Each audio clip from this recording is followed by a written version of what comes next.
সুপ্রিয় দর্শক, সবাইকে শুভেচ্ছা ও স্বাগতম। একটা খবর আমির খসরু মাহমুদ চৌধুরীর কাছে জানতে চাওয়া হয়, তারেক জিয়া কবে ফিরবেন। তিনি উত্তর বলেন, তারেক জিয়া সহসায় দেশে ফিরছেন এবং প্রস্তুতি নিচ্ছেন। এই খবরটা আমির খসরু মোহাম্মদ চৌধুরী খবরের ভিতরে কি বলে হুবহু আপনাদেরকে শোনাই। বিএনপির ভারপ্রাপ্ত চেয়ারম্যান তারেক রহমান দেশে ফেরার প্রস্তুতি নিচ্ছেন বলে জানিয়েছেন দলটির স্থায়ী কমিটির সদস্য আমির খসরু মাহমুদ চৌধুরী। তিনি বলেন, বিএনপি সহ দেশের সব মানুষের তারেক রহমানের জন্য ফেরার জন্য উন্মুখ অপেক্ষায় আছেন। হ্যাঁ, বাংলাদেশের মানুষ উন্মুখ আগ্রহে অপেক্ষা করছে, এটা সত্য। বাদ আসর রাজধানীর কাটামনে একটি মসজিদে গণফোরামের সভাপতি প্রয়াত মোস্তফা মহসিন মন্টুর মিলাদ মাহফিলে অংশ নিয়ে সাংবাদিকদের এই প্রশ্নের উত্তরে তিনি এই কথা বলেন। কিন্তু তিনি আসলে এই কথা কেন বললেন, এর পিছনে যদি আমরা একটু ফিরে তাকাই তাহলে বলতে হবে, আসলে তারেক রহমান দেশে ফিরতে পারবেন না। তিনি মূলত জনগণকে অর্থাৎ বিএনপির সমর্থকদের মধ্যে একটা আশার বাণী সঞ্চার করতে চাচ্ছেন, যাতে করে তারা ফ্রাস্ট্রেটেড হয়ে না পড়ে। এই জন্যই তিনি আশার বাণীটা শোনাচ্ছেন। তারও কেরোফিতে ফিরতে পারবেন না, সেটা হলো তারেক সিআইয়ের দৃষ্টিতে এম্বার্গো আছে, তার অর্থাৎ ক্রিমিনাল, তার বিরুদ্ধে এম্বার্গো আছে। এবং সে যখন দেশে ফিরবে তখন ইউনুসকে সিআই থেকে বলা হবে যে তারেককে জেলে ঢুকাও। ইউনুসের কোনো কিন্তু রাস্তা থাকবে না, তারেককে জেলে ঢুকাতে বাধ্য হবে। যার কারণে তারেক সেটা নিজেও ভালো মতো জানে, দেশে ফিরছেন। আরো একটা বিষয়, লন্ডনে যে তারকের সাথে বৈঠক হয়, সেই বৈঠকে কিন্তু কয়েকটা টুপি ইউনুস কিন্তু তারেককে পরিয়ে দেয়। প্রথমত তারেকের সুতাটা অর্থাৎ গুড্ডির নাটাইটা ইউনুসের হাতে রাখে।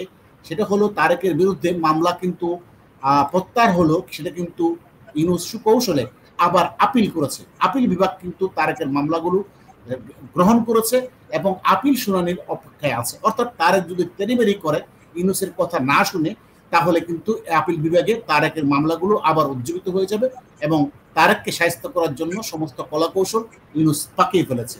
আর একটা জিনিস, লন্ডনে তারেকে কিন্তু ইউনুস এই কথাটা বলেছে যে আপনি যদি এখন আন্দোলন করেন বা ডিসেম্বরের নির্বাচন চান, তাহলে কিন্তু আওয়ামী লীগ চলে আসবে, তখন কিন্তু আপনি প্রধানমন্ত্রী হওয়ার আপনি স্বপ্নই থেকে যাবে, প্রধানমন্ত্রী হতে পারবেন না। আপনি কি এটা চান? তারেক বলেছে না, আমি আওয়ামী লীগ আসুক সেটা চাই না, যাতে করে আমার প্রধানমন্ত্রীর রাস্তাটা বাধাগ্রস্ত না হয়। এই মূল্যটাও কিন্তু তারেককে ইউনুস ঝুলিয়ে দিয়েছে, অর্থাৎ টুপিটা ঠিক মতো পরিয়ে দিয়েছে।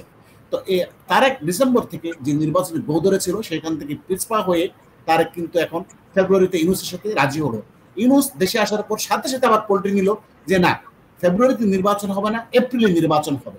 এবং নজর রহমানের সাথে তারেকের বন্ধুত্ব করিয়ে দিল সুকৌশলে ইউনুস, অর্থাৎ মেটিকুলাস প্ল্যানের অংশ হিসেবে তারেক কিন্তু ইউনুসকে আসতে দিচ্ছে না। এটা বিএনপিও ভালো মতো বুঝে, যার ফলে বিএনপির নেতা কর্মীদের মনোবল যাতে ভেঙে না পড়ে, এই জন্য আশার বাণী শোনাচ্ছেন। আমার সাথে যুক্ত আছে সাংবাদিক আতাহার হালদার। আপনার কাছে জানতে চাইবো, আসলে কি তারকের পক্ষে দেশে ফেরা সম্ভব কিনা? না, আমি আপনাকে একটা পাল্টা প্রশ্ন করি। যদি যদি একটা ঘুড়ি উড়ান, আর ঘুড়ির যদি নাটাইটা থেকে সুতাটা কেটে যায়, ঘুড়ির বাগেরটা হয়ে যায়, সেই ঘুড়ি কি আপনি ধরে রাখতে পারবেন কিনা? না, সম্ভব না, সেই ঘুড়ি পড়ে যাবে, চলে যাবে। তো তারেক রহমান এখন হচ্ছে উড়ন্ত ঘুড়ি। তো এই ঘুড়ি যদি নাটাই তো ইউনুসের হাতে, সুতরাং সে তো বাগেরটা করতে চাচ্ছে না, কারণ বাগেরটা যদি করে দেয় তাহলে এই ঘুড়ি কোথায় থেকে কোথায় যায় পড়বে এটা তো ইউনুস ধরতে পারবে না।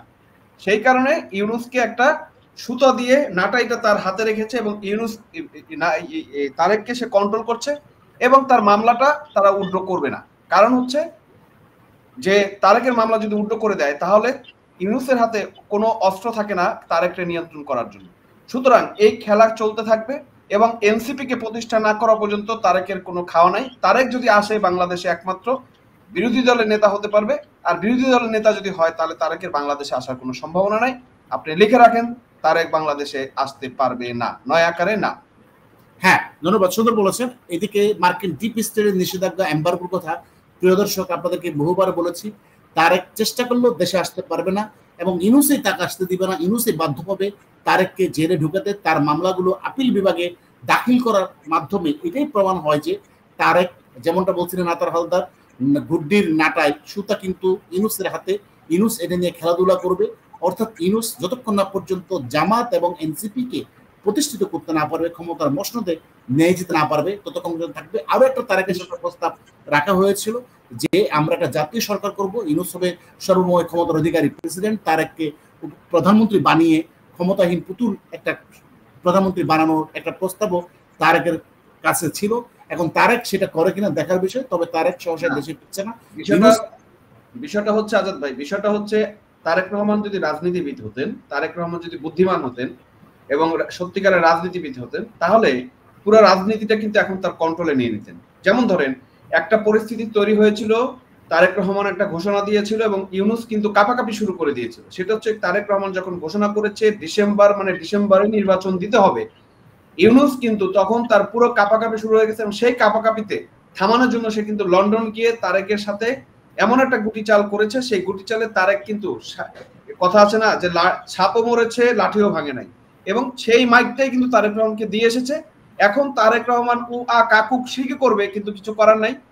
যদি বিএনপি কে বাঁচতে হয়, যদি তারেক রহমানকে প্রধানমন্ত্রী হইতে হয়, তাহলে আমি মনে করি ইউনূসের সাথে সমস্ত চুক্তি ভঙ্গ করে দিয়ে, ইউনূসের সাথে সমস্ত চুক্তি উড়িয়ে দিয়ে তাদেরকে বিএনপির উচিত রাজপথে নেমে আসা এবং ইউনূসকে বাধ্য করা উইদিন ডিসেম্বরের ভিতরে নির্বাচন আয়োজন করা, যেটা বিএনপিকে নিশ্চিত করবে যে বিএনপি ক্ষমতায় আসবে এবং তারেক রহমান প্রধানমন্ত্রী হবে। আদারওয়াইজ তারেক রহমান প্রধানমন্ত্রী হওয়াটা আজীবনের একটা স্বপ্ন হিসাবে। আরেকটা বিষয় হলো সেনাবাহিনীর পক্ষ থেকেও তারেককে কোনো সাপোর্ট দেওয়া হচ্ছে না এবং বেশিরভাগ সেনাবাহিনী তারেকের বিপক্ষে অবস্থান নিয়েছে, ফলে তারেকের পক্ষে দেশে ফেরা অসম্ভব একটা ব্যাপার। তারেক তো স্পষ্টত সেনাবাহিনীর সাথে বিক্রি করেছে, কারণ সেনাবাহিনী কিন্তু কারণে সেনাবাহিনীর সাথে বিক্রি করার কারণে সেনাবাহিনী দেশে ফিরতে দিবে না, এইটাও একটা বড় ইস্যু। মার্কিন ইস্যু, সেটাও একটা বড় ইস্যু। ফলে আমির খুসরো যত কথাই বলুক, তারেকের পক্ষে দেশে আসা সম্ভব নয়। এইটাই আপাতত, এইটাই। ধন্যবাদ প্রিয় দর্শক, আবারও কথা হবে অন্য কোনো বিষয় নিয়ে।